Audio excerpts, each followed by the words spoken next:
I know there was a Calvin Coolidge quote. Now, I can't remember the entirety of the first part of the quote, but at the end of there's a famous passage from Calvin Coolidge. It said the slogan is about press on has solved and always will solve the problems of the human race. So I couldn't think of any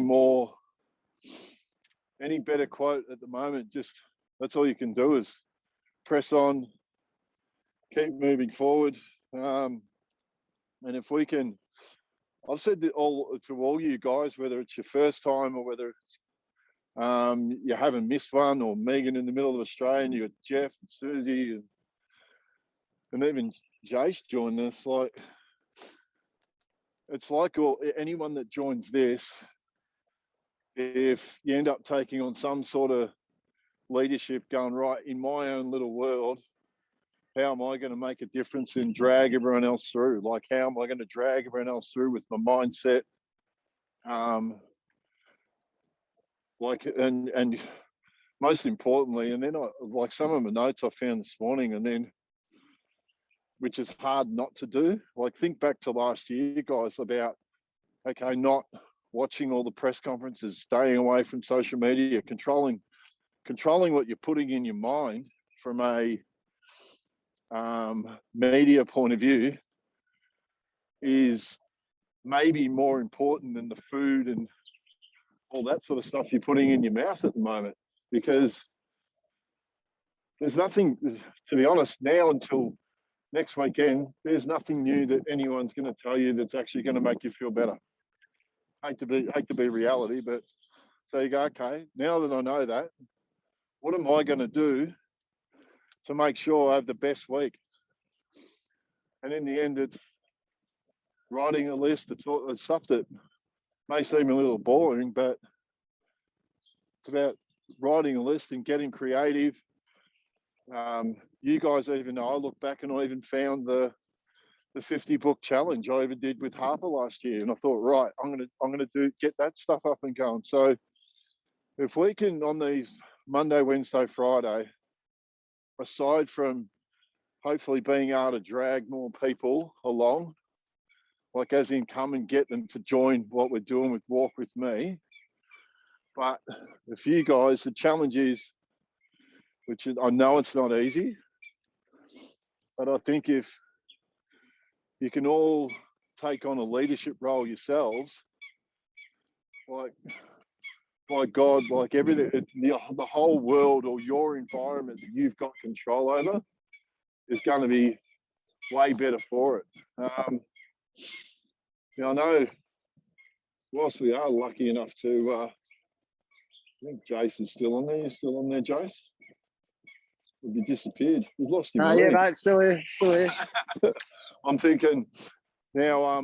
Now I did get to have lunch with Jace the other week, and mind you, for a split second there, Jace, I thought, hello, he's copped another phone call. Something else has happened. Give everyone an insight or just a little inkling. And I don't think people realise.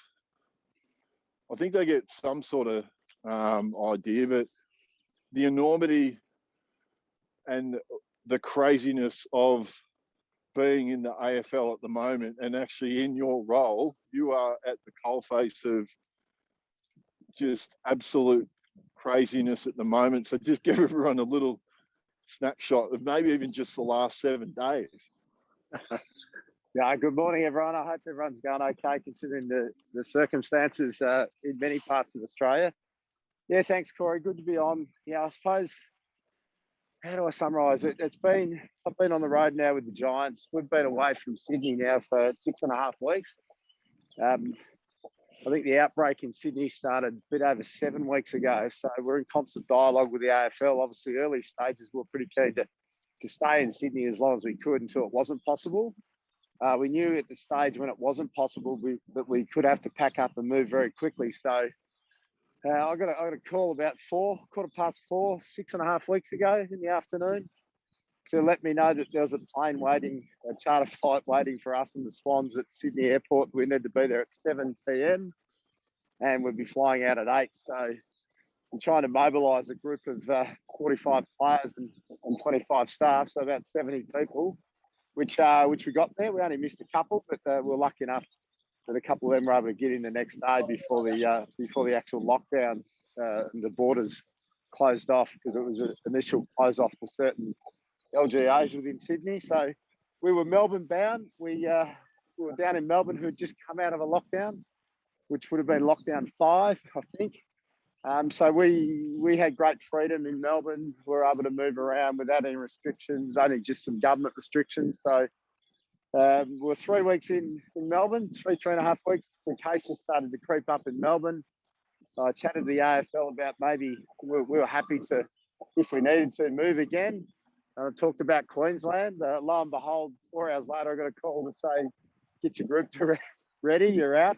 In the morning at 8 o'clock, there's another plane waiting for us and the Swans and some other Melbourne-based teams then. And we headed to Queensland, which is a bit of an adventure. So we're one night in Brisbane, then we settled on the Gold Coast. We had a great training set up with the Swans at Royal Pines.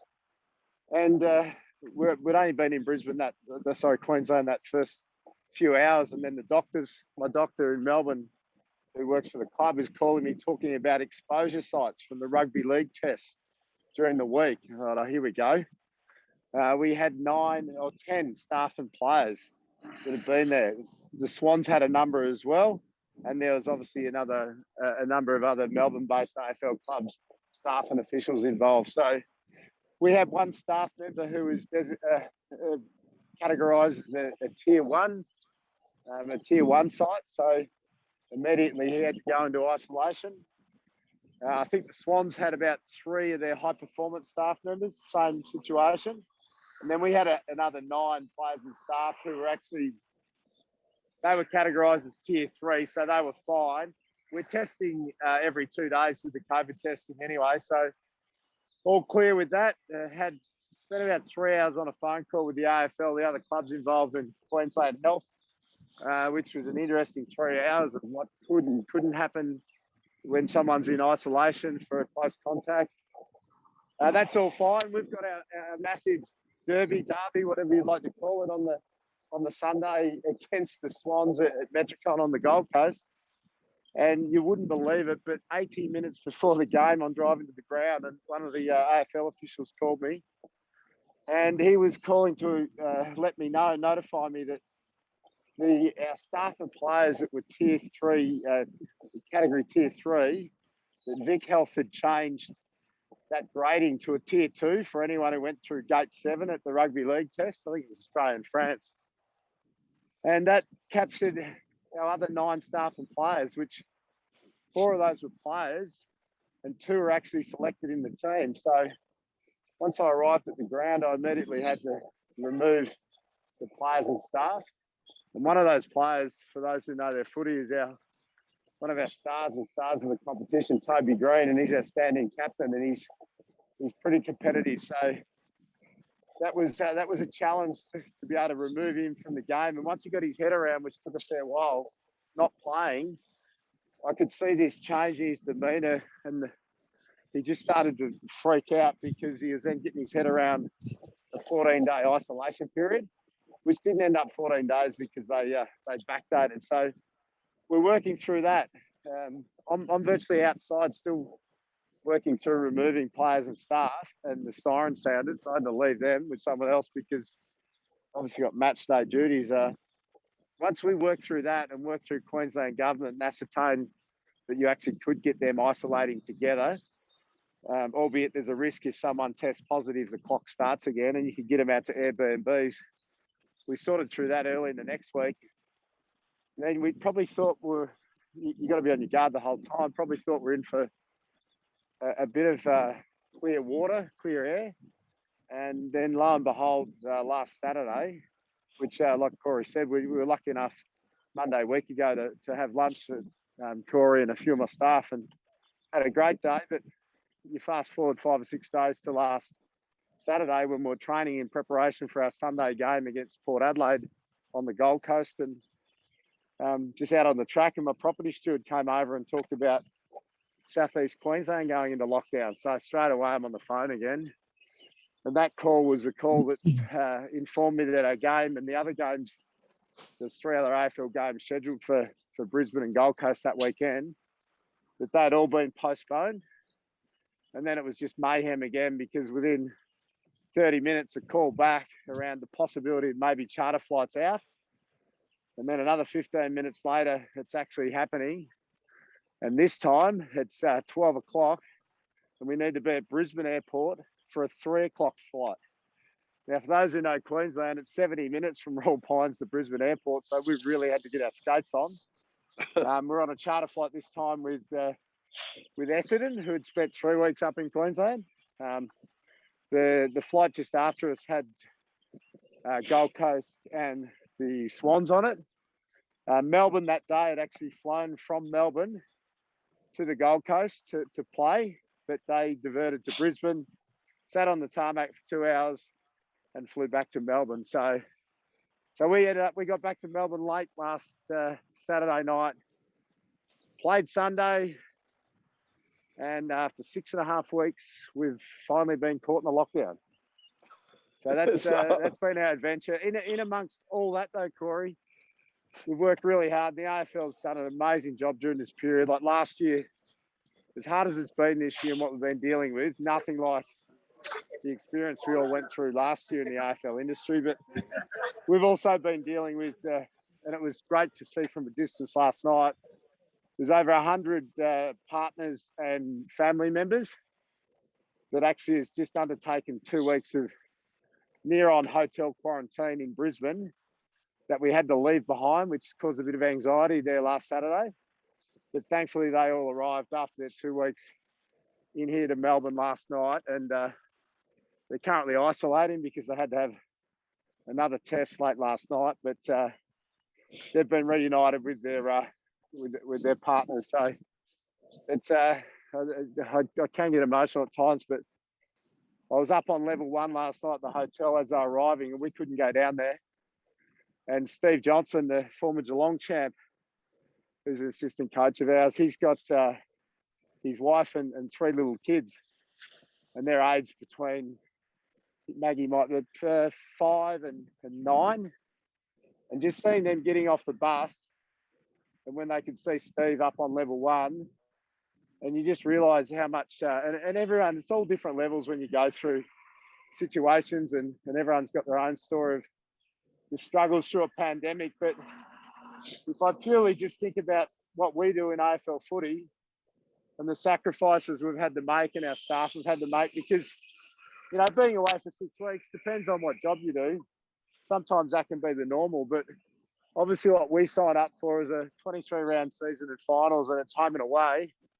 And you might go away for a weekend to play, obviously, but you don't sort of envisage. Last year we were, I think, nearly 60 days away. This year it'll be longer. But yeah, just to see Stevie's kids and just the sheer joy and excitement, and for them to reunite with their dad, they've had to go through virtually a hotel quarantine situation. It's yeah, it was a bit heartwarming, that. So that'll give our group and the Swans group a huge lift. The fact that they've been reunited, but it's also hard because my wife and my two boys are nearly 13 and 15. They're a bit older. I certainly didn't want them to go through that situation, because best case scenario, we're playing finals and I'm away for another sort of 7 or 8 weeks. But worst case scenario, I could be back in Sydney in 3 weeks. So I certainly didn't want them to go through that situation with their schooling, although they're online. It's pretty important years for them. So I've got a number of staff and players that have had family members come in, but you're also guarding against the ones like myself and others that haven't. So it's a bittersweet moment when you see that reconnection, but it also hits really hard what some others have got left behind at home. And, you know, it's Sydney, a lockdown in Sydney's a bit different, I suppose, to what people have experienced in Melbourne in the past and continue to do so. So there is a little bit of freedom of movement. But, you know, my wife and the 2 boys just at home now. My wife teaches, so she's homeschooling her class from one room, and the boys are in the other 2 rooms and they're doing homeschooling. So it certainly has its moments. And then I'm away doing what I have to do. And like Corey said, you're pretty much, it's 24/7, that's for sure. So, but like with anything, everyone's got their own situation, their own stories. Ours is just I suppose, the bubble of the AFL environment and what we've gone through. And I just picked up on something Corey was talking about before, and trying to, I suppose, limit the intake of or influences that you can't control. And I think for me, it's okay at times to be flat for a period of time. Like I'll be honest, yesterday when I got wind early in the day that Melbourne was probably looking like a lockdown, you instantly for about a minute or two, I just thought, this is bullshit. We've run away from this for so long. We've had freedom and it's got us. And you feel like it's a bit of a selfish thought in a way, but very quickly, it's okay to have that, but very quickly, you got to let it pass. And like Corey said, you just got to move on. And, you know, what can I do now? What have I got control of? And in this, a lot of control does get taken away, but you always got to find things. And when I was just looking through last night online, I saw Corey had the walks on back 3 days a week. So, well, I can't go to a gym now either. So the first thing I'll be doing is getting out and having a walk. And look, it was a weird experience last night because we had our team meeting at 6, finished about 6:30, and myself and 2 other staff just went out. I don't know how we got in, but we got into a restaurant for 75 minutes. It was the quickest meal I've ever had, and a quick few drinks. And it was weird at 8 o'clock getting shoved out the door virtually and just walking, because we're staying in the city here in Melbourne, just walking home, the 5-minute walk home, and just the police presence on the street and the helicopter above. And yeah, it was quite a weird, surreal feeling, that's for sure. But hopefully things can sort itself out sooner rather than later. It probably gets frustrating for us all when we think of how bad it was last year, but we watched overseas and saw how much worse it was. But I think we'd all know someone who lives overseas now, and if you have a look at their Instagram account and different things like that, where they're attending sporting events that are holding 60 and 70,000, or I know a couple of people are traveling around the Greek islands and Ibiza at the moment. You think, what the hell are we doing? We're in lockdown again, and they were in a far worse situation last year. So just find the positives in anything and stay connected, although it gets a bit hard to have that physical presence during these lockdown times. But yeah, these are great initiatives. So well done, Corey. Hey, so what about how are the actual players going? Because as much as everyone's probably got to remember, at the end of the day, you're also trying to perform at a pretty high level. So yeah, I hadn't even mentioned the game in amongst the last 6 weeks, had I? Apparently, there's a game of footy, or the games of footy amongst all that. The players have been unbelievably resilient. They kind of had their heads around when we first left Sydney that this was most likely a 2 to 3 week trip, but you could see with each day that the numbers would come through, that all of a sudden it was 25, 35, 50. So you could see, I suppose, the realisation then for everyone understanding that, hey, this is more likely to be a lot longer than 2.5 or 3 weeks. But no, look, they've been great. And like I said, for the ones who have got partners and families coming in that came in last night, they'll get a huge lift. We've been open and honest around if it's just too hard for anyone, it's okay and it's understandable. So with that lockdown here last night coming in, we did have one staff member who's actually moving across to train in the background here. One staff member's moving across. He's one of our physios into soccer and working at Sydney FC. So he was always going back next week. He jumped in a car last night, and one of our coaches did as well. His wife hasn't been that well, and it's just, although it's a big industry and a big business we're involved in, family is the number one priority. So we've encouraged, as hard as it might impact on our staffing, or one of our young Indigenous players, Ian Hill, he left Queensland 2.5 weeks ago to get back to Sydney because his young partner's pregnant. So they've then re-entered through this quarantine hub now. So yeah, it's bigger than footy. If people have their own situations that require them to be home and supporting others, we're quite open to them helping them get home and reunite with family and loved ones. Now, I know we've got a few people on there, Jace. You and I could keep prattling on. But as you always say, the 30 minutes goes by really quickly. But I know that there are a few people on there might have some questions to Jace about, how they've been handling it, or ideas about, how I could, any ideas about how Jace can, and advice how they can help your own world. So, has anyone got any questions out there? I know Mickey Russell's out there as well. He's now back to being a long-suffering Tiger supporter after winning 3 out of the last 4 flags. There he is. How are you, Mick? Hello, Jace. Hello, Good to see you, McLovin. bud. How you going? How are you, boys? Good. Hey, I have got a question. Surprise, surprise. I can't believe how upbeat, how much clarity you got, Jace. I couldn't be in a more opposite direction at the moment. Just everything's a blur, and I can't think of 2 days ago. So, how are you going? Because it sounds like you're spending your whole life looking after others. How are you going? Yeah, no, great question, Mick. I think last year, you learn a lot from last year. I still keep pretty fit and healthy.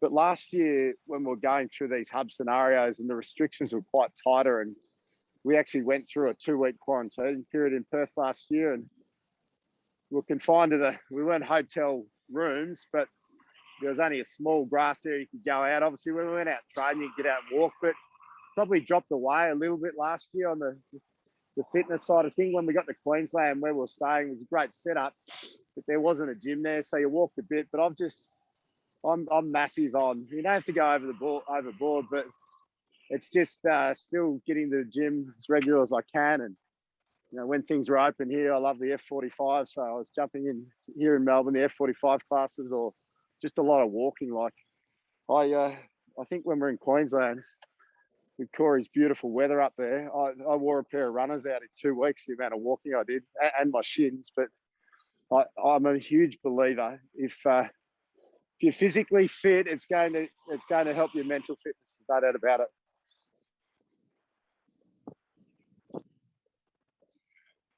Get on the... Yeah, go, Meg. Okay.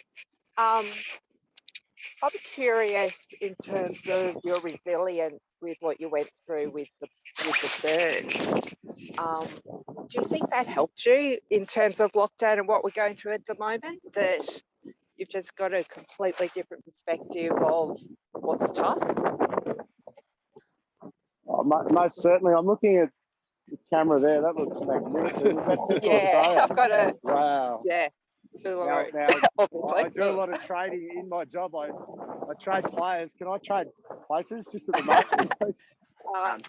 No. Yeah, there's no doubt. I think, my experience is obviously well documented and quite traumatic, but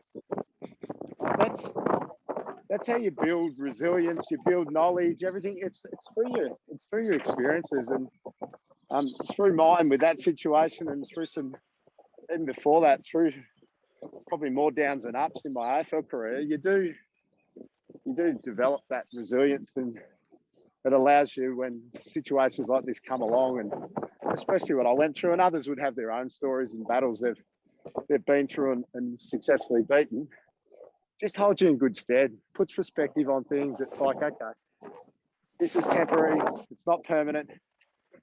Something I used really well when I was struggling with the burns, and that was, there's always people that are worse off. So you do draw on a lot, to be honest. Yeah, completely agree. Thanks, Jace. No problems.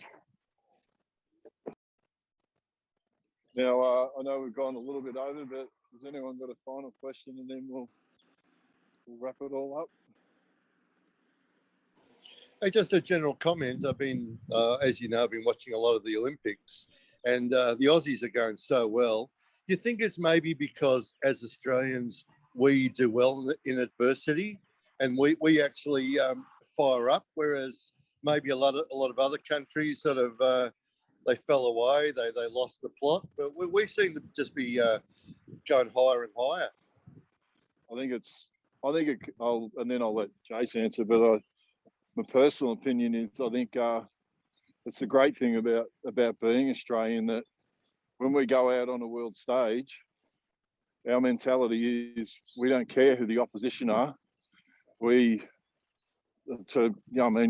One of our phrases, we just have a red hot go and think anything's possible. And then I don't know, and I think maybe the other thing with you're right, with going to Tokyo, and it's amazing once you see Aussies get around Aussies, and why I was probably, and we all were a little critical, someone like Ben Simmons, like, once Aussies get around Aussies, it's a pretty fun thing to happen. And anything's possible, I think, when you throw some Aussies together, because you have that mateship and that camaraderie that you honestly can't put a price on. And that's why I was probably critical of Ben Simmons. I felt like it would have been the best thing for him to not be in America, where he's been Americanized, and to get around Aussies. And even a few Americans actually mentioned that when the game was on yesterday, when they're saying, have a look at this tenacity of the Aussies. And it's almost as if the Americans are nearly affronted that we're actually beating them. But in our eyes, we don't care. But they're just some of my thoughts. What do you reckon, Jase? It's been amazing, Corey. Like, I suppose there's a lot of cynics, I suppose, should it go ahead? Obviously, move from last year to this year. But I think for all of us, it feels like actually we wish it could go for another 2 weeks with the situation that most people around the country are in at the moment. And I just love the stories.